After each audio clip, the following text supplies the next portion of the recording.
What is up, everyone? Jordan here with another MJRLHobbyStuff video. Today we are looking at a Hyper Knight. I wanted to go through the process that I went through previously doing custom Knights of the Slice figures. How to custom paint your Knights of the Slice. I know some people are purists and don't like to put anything on their figures. I am not like that.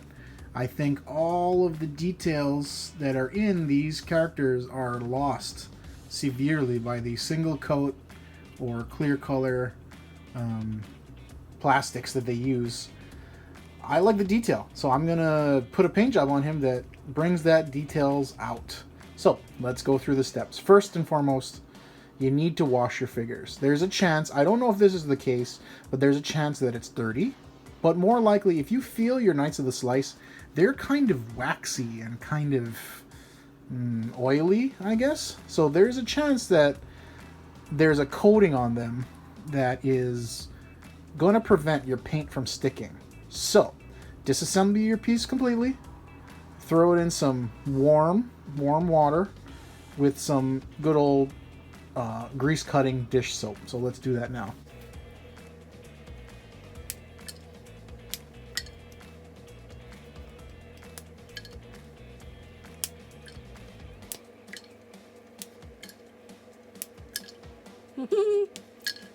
This glide system is awesome.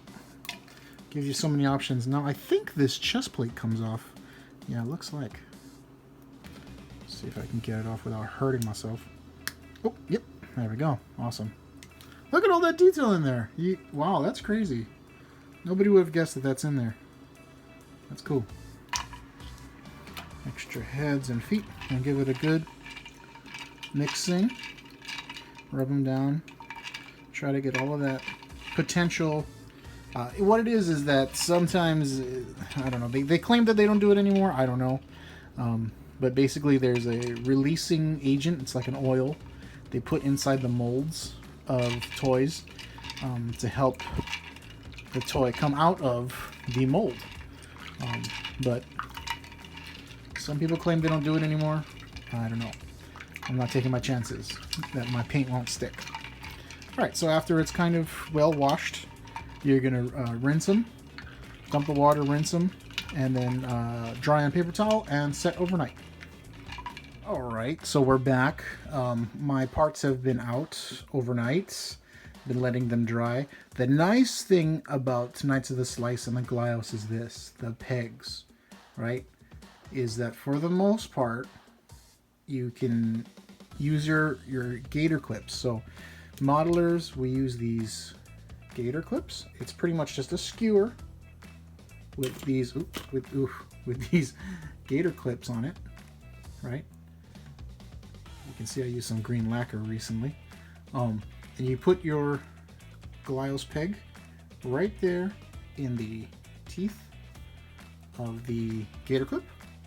And yeah, look at that. You can spray your primer on there beautifully. Full control, 360 spins, however you need to get at your piece.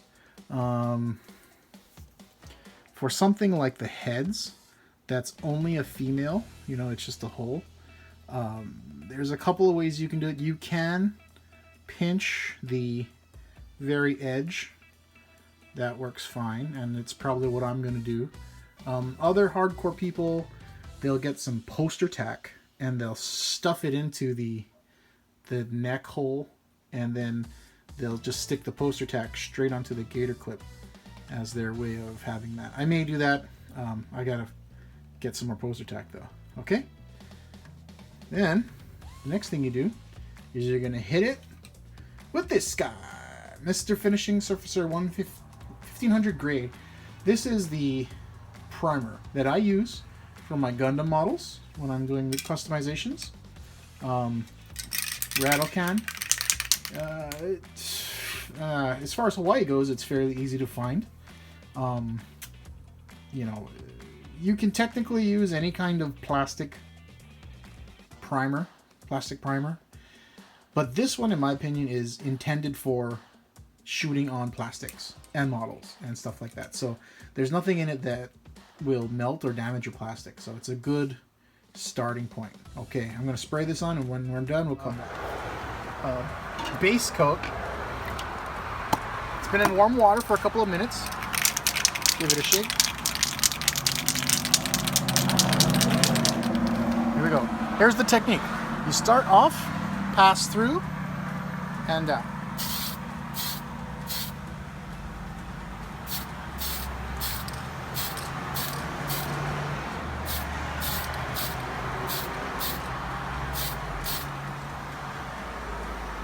Trying to get all the nooks and crannies. Trying to spray it on nice and light and even.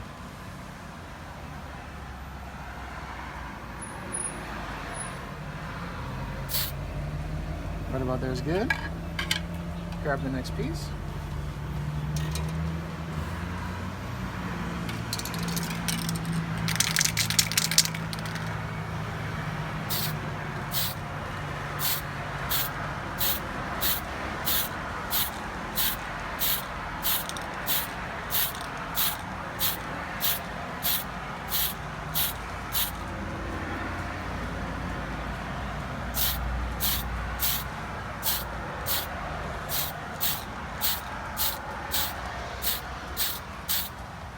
So here's what it looks like with all the parts primered. Finally figured out what I was trying to call it. Second round, I'm going to hit it with this guy. Color Tool Spray Flat Black. And that's going to help me bring out all the details and all the pieces when we start putting color on it. Okay. Alright, after that, we've got our base black coat on. It looks real nice. We're gonna now go to the dry brush method. I prefer the dry brush over spray can and masking for something like this.